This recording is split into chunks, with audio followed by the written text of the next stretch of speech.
Hi, I'm Corban Mailloux. The other day I posted on Facebook a screenshot of an app that I wrote. Well, that was only half of it.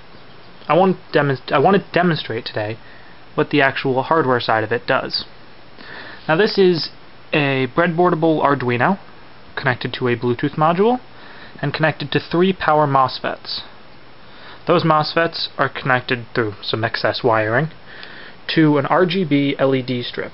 It's 15 meters, but I only have it running out to the spool there because I didn't want to wire the whole thing out.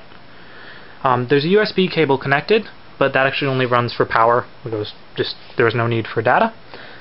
And this is a 13.6 volt power inverter that runs the LEDs.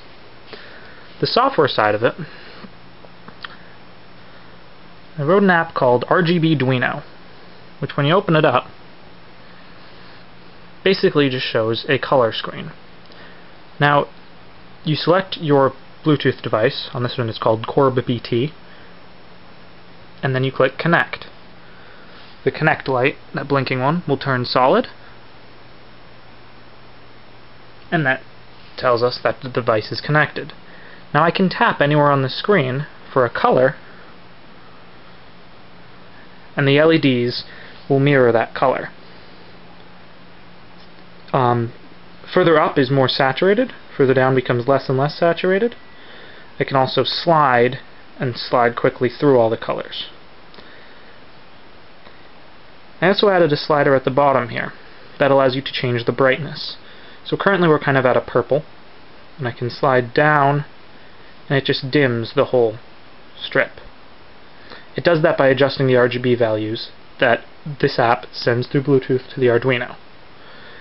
I added a function that allows you to change the image, and this image could be anything as long as it's not too huge. I learned that it crashes when you run something too huge, like another version of a color wheel. Let's put it on black again. Now you could also slide around in circles and go through all those colors. I also added full-on red, full-on everything, full-on blue, and full-on green. The dimmer still works. This is also fun because it allows you to put it to an image that isn't just a color wheel. Here I have the cover of the Abbey Road CD. This is a rather interesting one because, say I want to look at the color of the sky, I simply click on it and these remain to that sky blue. I can go into the trees and kind of hit the greens, which are pretty black over there, or the white of the road, or the black of a jacket, or the colors of hair, or anything.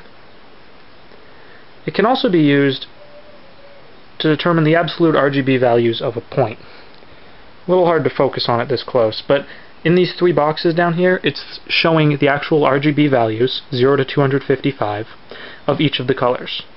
So up at the top here, we have a nice deep blue, and that shows 8, 56, and 148 respectively. The last box shows the percent brightness, which I'm adjusting when I slide across here. You can go through the different colors of green, which kind of make it flash a bit because most of them are pretty dark, straight up through the sky into the darker sky. Thanks for watching.